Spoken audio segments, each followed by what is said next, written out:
안녕하세요. 사연을 부탁해입니다. 오늘의 사연을 소개하겠습니다. 주말 아침 식사를 한 뒤 거실에 앉아 이런저런 이야기를 하고 있었는데요. 아버지가 제 눈치를 보며 은근슬쩍 운을 떼셨어요. 네 나이가 30살이 넘었는데 너도 이제 슬슬 결혼해야 하지 않겠냐? 글쎄요. 전 아직 결혼 생각이 없어서요. 아니 결혼 생각이 없긴 왜 없어. 그만하면 인물도 훤하고 학교도 좋은 학교 나오고 그런데 너 좋다는 여자가 한 명도 없어? 아버지, 그건 아버지 눈에만 그렇게 보이는 거죠. 요즘 여자들 눈이 얼마나 높은데요. 그게 무슨 말이야? 내 주변에서 너 본 사람들 전부가 아주 잘생겼다고 입에 침이 마르도록 칭찬하고 있는데 아버지, 혹시 거래처 사람들이 그런 거 아니에요? 그렇지. 얼마 전에도 우리 거래처 정 사장이 널 보자마자 사이 삼고 싶다고 몇 번이나 말을 했는지 몰라. 내가 들어보니 그 집 딸이 음대 나와서 피아노 학원을 운영하고 있다고 하는데 아주 참하고 얼굴도 예쁘다고 하더구나. 거래처 정 사장님이라고 하면 우리 회사 하청받는 분이잖아요. 아버지한테 잘 보여야 하니까 아버지 듣기 좋으라고 하는 말인 거예요. 아니거든. 나한테 몇 번이나 자기 딸이랑 너랑 소개팅 한번 하자고 그랬다니까. 그래서 말인데 너 그 정사장 딸 한번 만나보는 게 어떻겠냐? 아버지, 저는 아직 결혼 생각 없어요.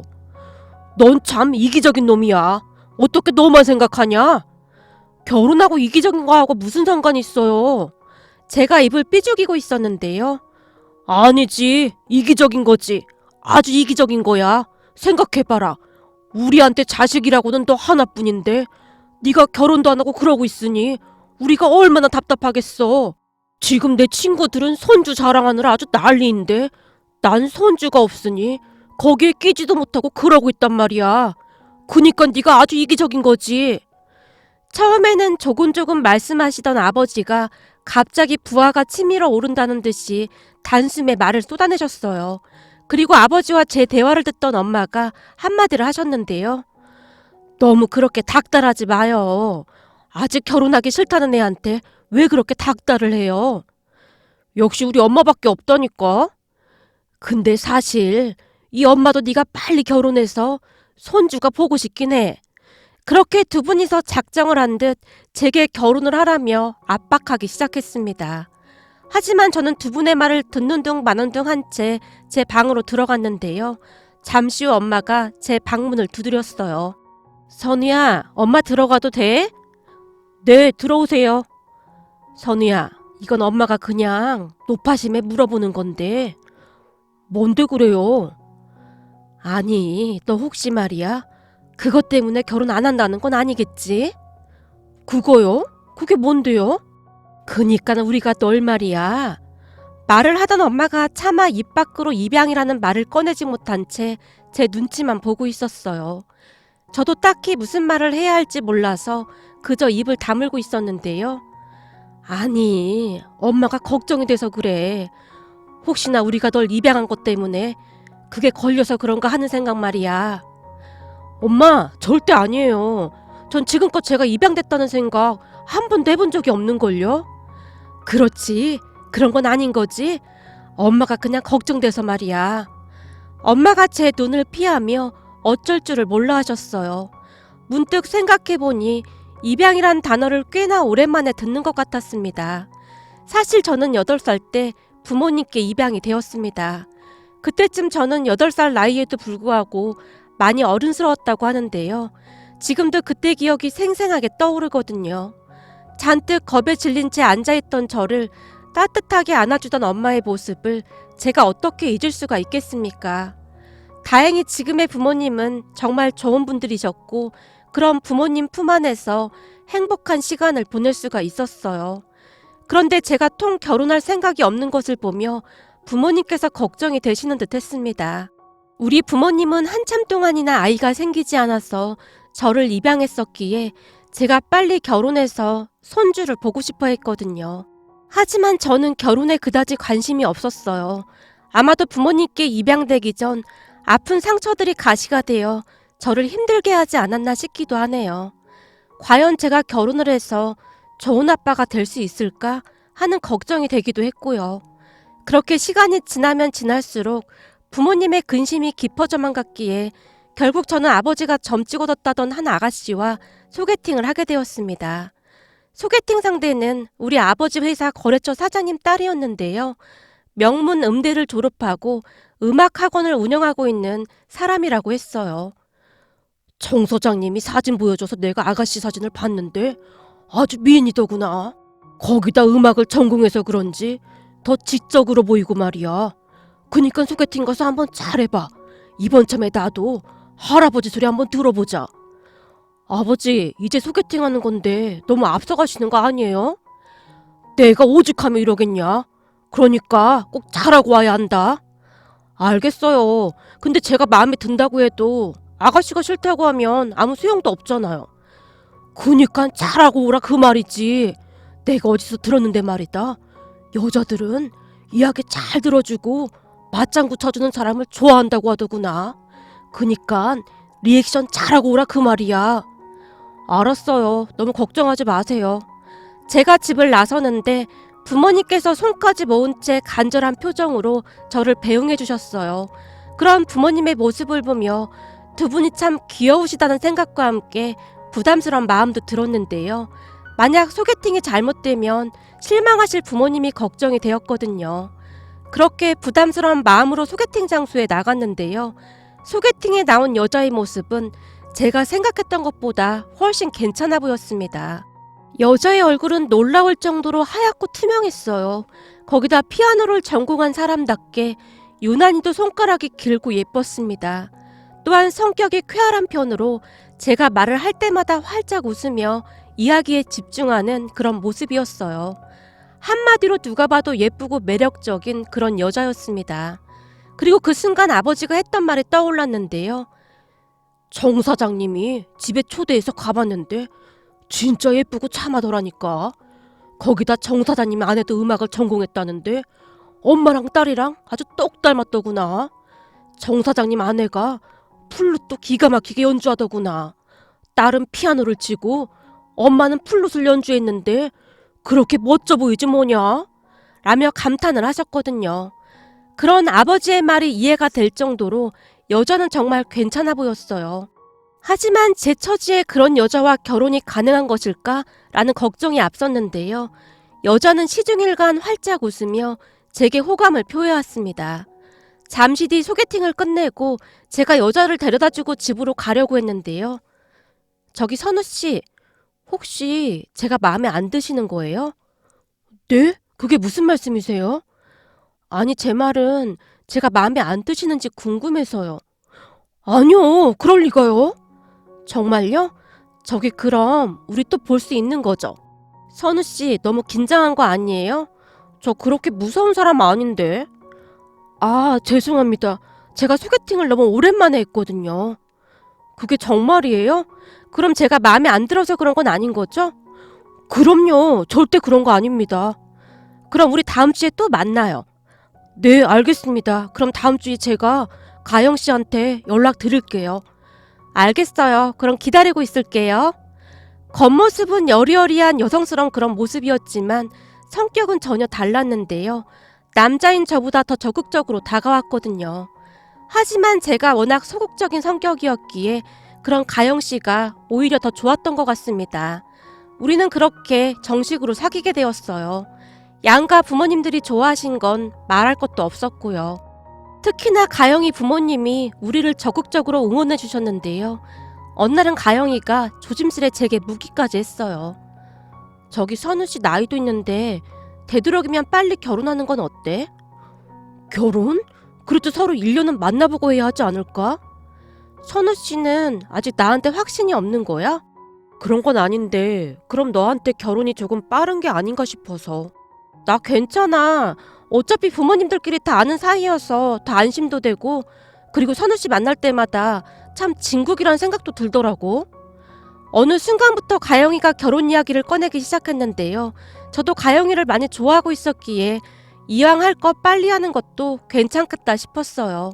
하지만 결혼 생각을 할 때마다 고민이 될 수밖에 없었는데요. 제가 입양하라는 사실을 말을 해야 할 것 같았거든요. 아무리 생각해봐도 그냥 결혼을 하는 건 아니라는 생각이 들었기에 제가 부모님께 사실대로 털어놨습니다. 엄마, 아버지, 저 고민이 있는데요. 고민? 무슨 고민?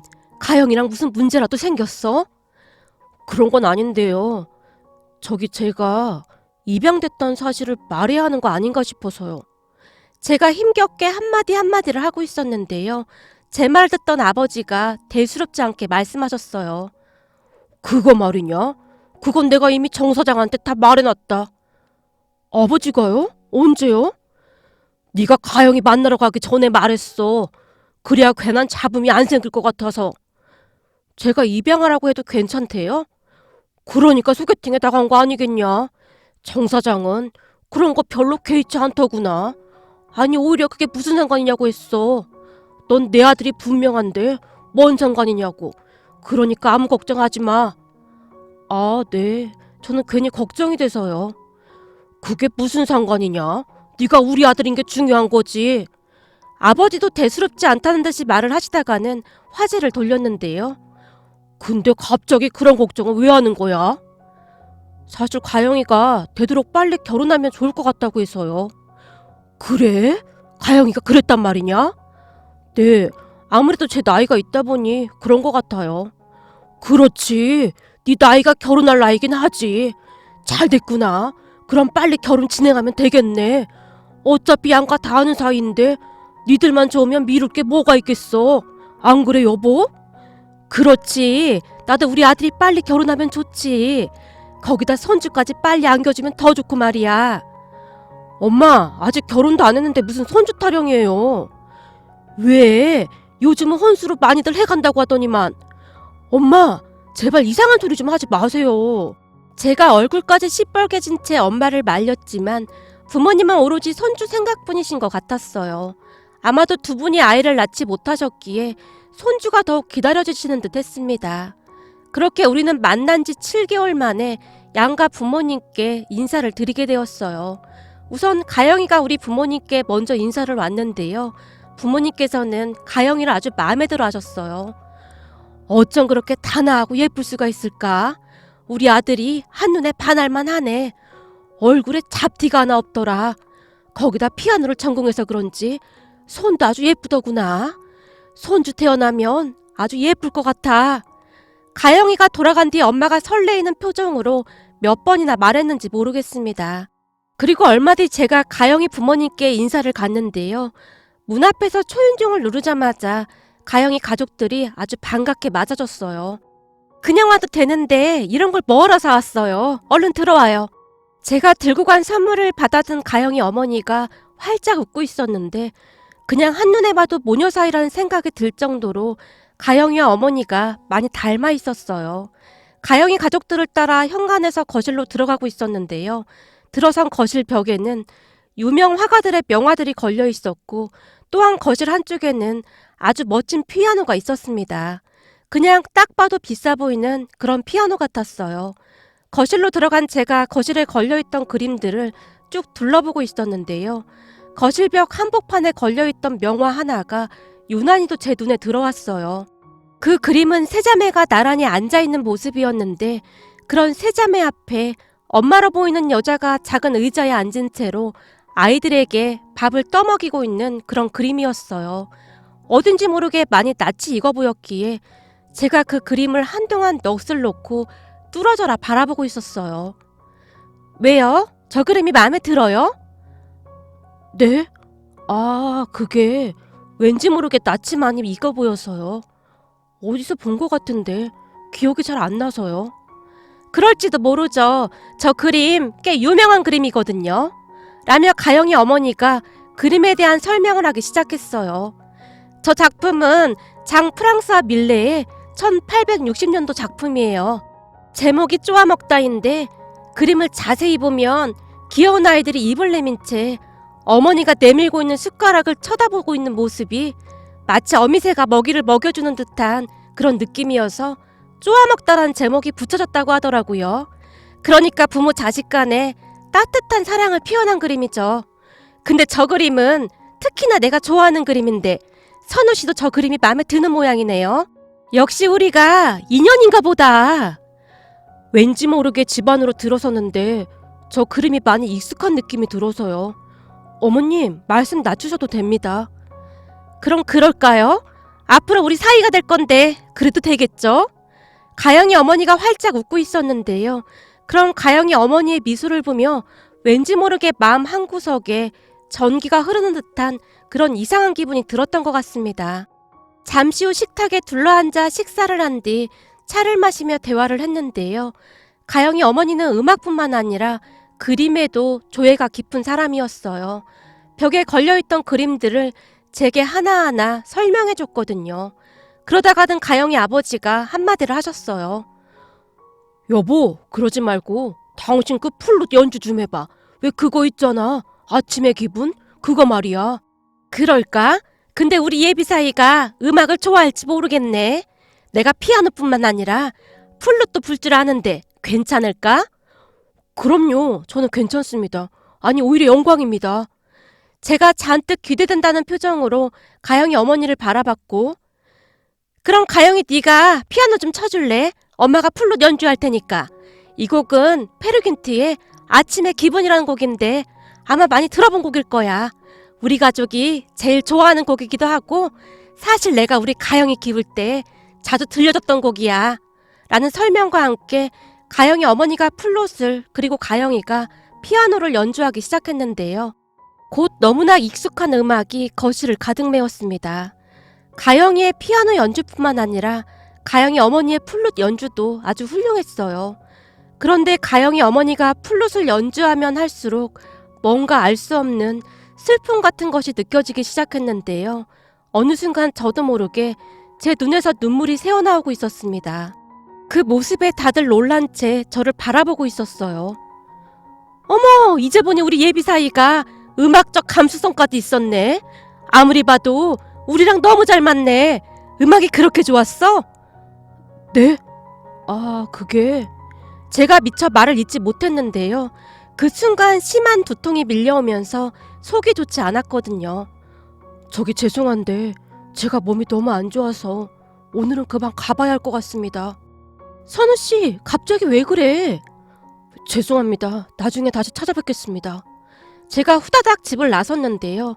어찌나 급히 나왔던지 입고 갔던 정장 자켓을 두고 나올 정도였습니다. 집을 나와서 차에 올라탔는데 눈물이 앞을 가려 세상이 뿌옇게 보일 정도였어요. 한동안 차 안에서 눈물을 흘리다가는 집으로 돌아갔는데요. 집 안으로 들어서던 제 얼굴을 보며 부모님이 놀란 채 물었어요. 너 얼굴이 왜 그래? 가영이 집에서 뭐 안 좋은 일 있었어? 엄마, 아버지, 나 결혼 못할 것 같아요. 뭐? 그게 무슨 말이야? 우리 집에 가영이 데리고 올 때까지도 그렇게 좋아하더니 갑자기 결혼을 못할 것 같다니. 혹시 가영이네 집에서 네가 마음에 안 든다고 한 거냐? 아버지가 굳은 표정으로 제게 물었어요. 하지만 저는 어떠한 말도 하지 못한 채 그저 눈물만 흘리고 있었어요. 무슨 일인지는 모르겠지만 너 지금 많이 안 좋아 보이니까 우선은 방에 들어가서 좀 눕자. 엄마가 약이라도 사올까? 아니요, 괜찮아요. 좀 누워있으면 괜찮을 거예요. 그렇게 제가 방으로 들어가서 침대에 누운 채 천장만 멍히 바라보다가는 어느새 잠이 들었습니다. 그리고 잠시 후 눈을 떠서 휴대폰을 봤더니 가영이에게 수많은 메시지가 와 있었어요. 메시지 내용은 무슨 일이야? 연락 좀 해봐. 많이 아픈 거야? 뭐 이런 것들이었고요. 하지만 그때까지도 저는 충격에서 헤어나오지 못한 상황이었기에 답장을 할 수가 없었습니다. 그러다가는 떨어지지 않는 발걸음으로 거실로 나갔어요. 괜찮은 거니? 도대체 무슨 일이야? 지금 가영이네 집에서 연락 오고 난리도 아니야. 저 가영이랑 결혼 안 해요. 아니, 절대 못 해요. 아니, 갑자기 그게 무슨 말이냐고. 부모님께서 답답하시다는 듯이 저를 바라보고 있었어요. 엄마, 아버지, 제 얘기 듣고 놀라지 마세요. 저도 오늘 가보고 너무 놀라서 아직도 심장이 두근거릴 정도인데. 그니까 도대체 무슨 일이야? 여기 앉아서 차근차근 말해봐. 네 마음에 안 들면 결혼 안 하면 그만이니까 그런 거 걱정하지 말고.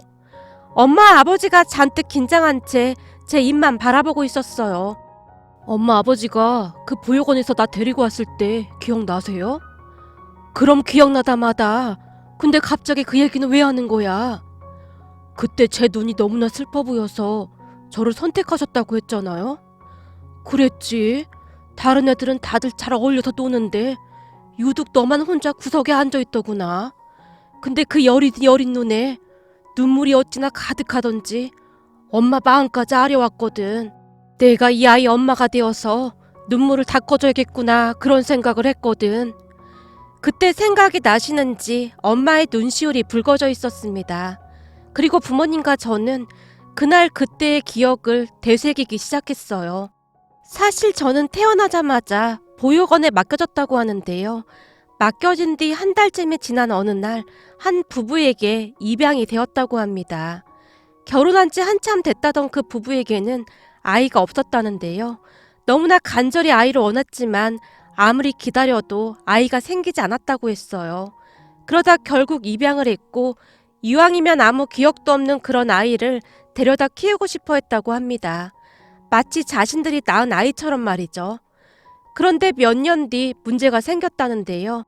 정말이지 기적과도 같이 그 부부에게 아이가 생겼거든요. 그러니까 그 부부에게 친자식이 생긴 겁니다. 그 부부가 좋아한 건 말할 것도 없었고 잠시나마 저로 인해 아이가 생겼다며 저를 더 예뻐하기도 했답니다. 그렇게 저는 그 부부에게 입양이 되어서 한동안 그 집에서 잘 지냈어요. 하지만 그 부부의 친자식이 태어나고 그 친자식이 3살이 되었을 무렵 저는 그 부부에게 파양을 당했습니다. 그랬으니 제가 얼마나 충격을 받았을지 짐작이 되고도 남는데요. 생각해보세요. 하루아침에 엄마, 아빠, 그리고 동생과 헤어졌으니 그 충격이 어마어마할 수밖에요. 저는 그때의 기억이 아직도 생생하기만 한데요. 정말이지 무섭고 두렵기만 했거든요. 엄마 아빠가 왜 저를 두고 간 것인지 이해할 수 있는 나이가 아니었으니까요. 다만 제가 말을 잘 듣지 않아서 저를 두고 갔구나 라는 생각을 했었기에 우리 엄마 아빠 말 잘 들을게요. 엄마 아빠한테 보내주세요. 보육원 선생님을 붙들고 울던 기억이 납니다. 그런 저를 지금의 부모님이 입양을 했던 것이고요. 저를 입양하겠다던 부모님에게 보육원 원장님이 단호하게 말했다고 했어요. 쟤를 입양했던 부부가 친자식이 태어났다고 쟤를 파양했습니다. 그랬으니 얼마나 충격이 컸겠습니까? 사람들이 어쩌면 그럴 수가 있는 것인지 찾아와서는 온갖 핑계를 다 대는데 어찌나 화가 나던지 그 사람들 천벌받을 겁니다. 아니죠. 반드시 천벌받아야 마땅한 사람들입니다. 그러니 신중하게 생각해 주십시오. 파양을 당할 때마다 충격이 진짜 크거든요. 감당할 수 있는 충격이 아닙니다. 라는 말씀까지 하셨다고 하네요. 이 모든 내용은 한참 나중에 부모님께서 제게 이야기를 해주셔서 알게 되었어요. 다시 입양되어 온 제가 자다가 경기를 하며 벌떡벌떡 일어나기도 했고 구석에 쪼그려 앉아서 하염없이 울기도 했거든요. 그런 저를 엄마가 가만히 안아주시곤 했는데요. 괜찮아. 엄마 아빠는 항상 네 옆에 있을 거야. 그건 네 잘못이 아니었어. 라는 말을 자주 해주셨거든요. 그때 생각을 하며 제가 온몸을 부르르 떨다가는 조용히 입을 열었어요. 엄마 아버지가 저를 입양하기 전에 저를 파양했던 그 사람들 있잖아요. 그 사람들이었어요. 뭐? 그게 무슨 말이야? 널 파양했던 사람들이라니. 그러니까 가영이네 부모가 널 파양했던 그 사람들이란 거니? 네가 그 사람들 얼굴을 기억하고 있었단 말이야? 혹시 네가 착각한 거 아닐까? 엄마가 놀라움과 걱정이 가득한 표정으로 저를 바라봤어요. 아니요, 분명히 맞아요. 그 집 들어가서 거실을 봤는데 그 그림이 있었어요. 그렇지 않아도 왠지 모르게 많이 본 그림이라는 생각을 하고 있었는데 가영이네 엄마가 플룻을 연주하던 순간 딱 생각났어요. 가영이 엄마가 연주하던 그 음악, 제게도 아침마다 들려주던 그 음악이었거든요. 그러면서 가영이 엄마의 웃는 얼굴에서 어릴 적 기억들이 떠올랐어요. 그 사람들이 확실해요. 집만 바뀌었을 뿐이지 그림들이랑 피아노까지 그때 그 모습 그대로예요. 세상에 나 이게 웬일이니 그래? 무슨 이런 악연이 다 있어. 그러게요. 악연이네요.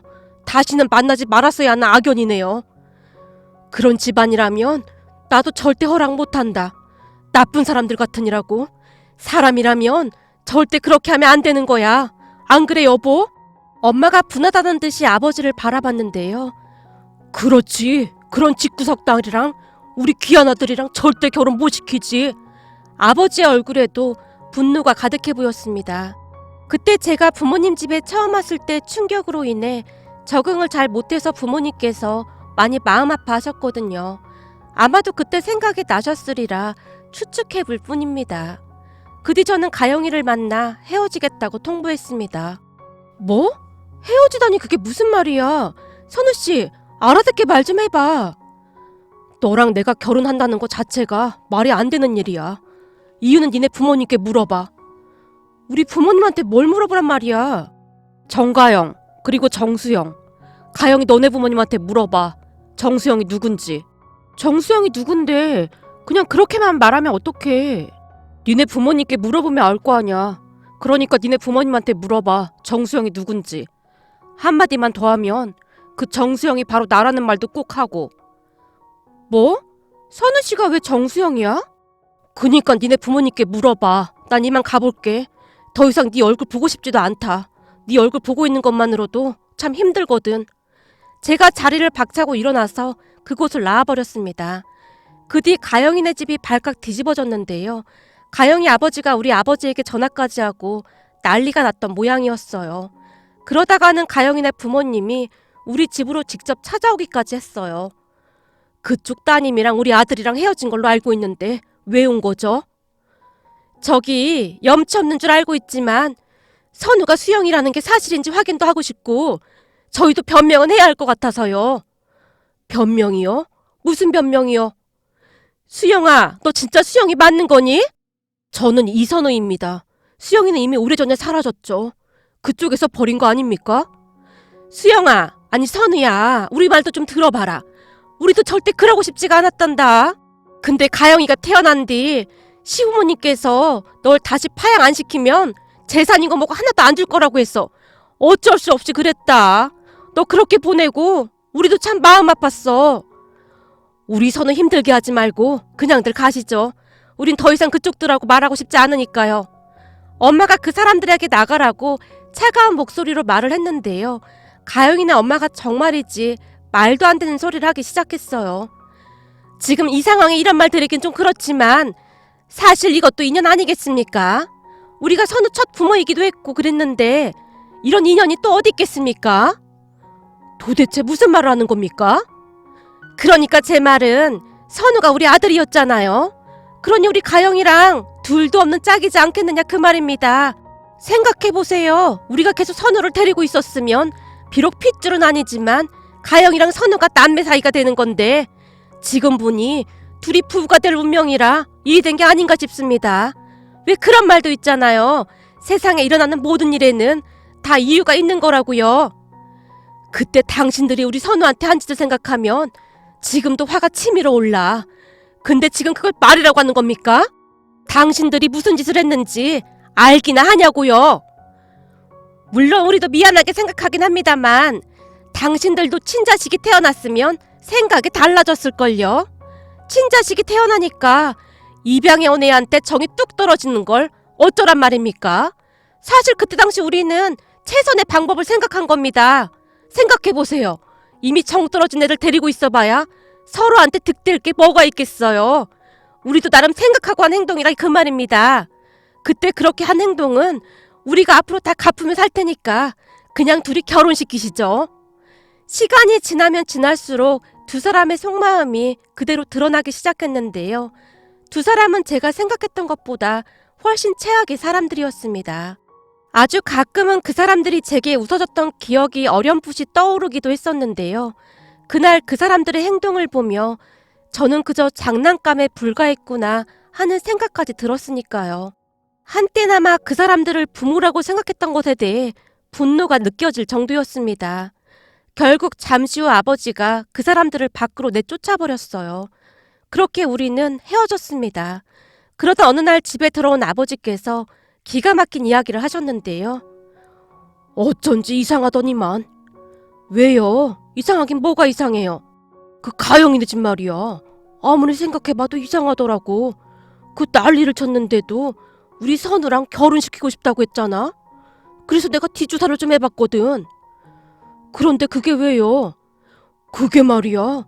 지금 가영이 아버지 사업이 문제가 많더라고. 사채도 여기저기 많이 끌어다 쓰고 아마도 그래서 우리 선우랑 결혼시켜서 우리 집 덕 좀 보려고 했던 모양이야. 그게 정말이에요? 아주 못해 처먹은 인간들이네요. 그러게 말이야.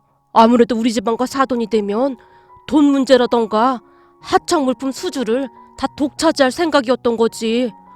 벌써부터 우리 집과 사돈이 될 거라고 여기저기 떠벌리고 다녔더라고. 세상에나 어떻게 그럴 수가 있어요?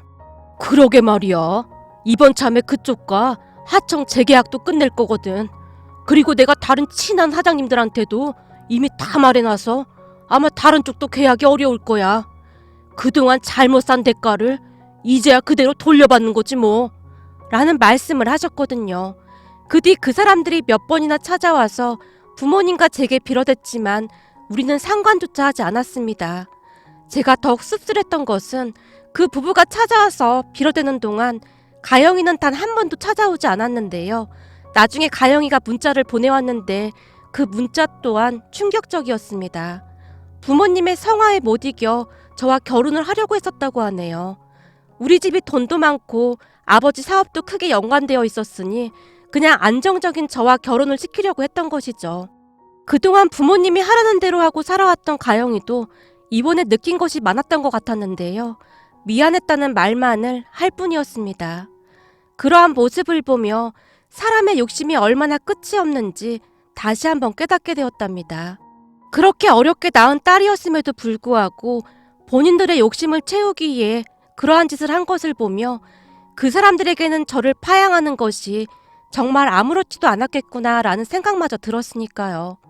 이번 일을 겪으며 많은 생각을 하다 보니 문득 그 사람들 집안에 걸려있던 쪼아먹다라는 그 그림이 제 머릿속을 다시 한번 스치고 지나갔는데요.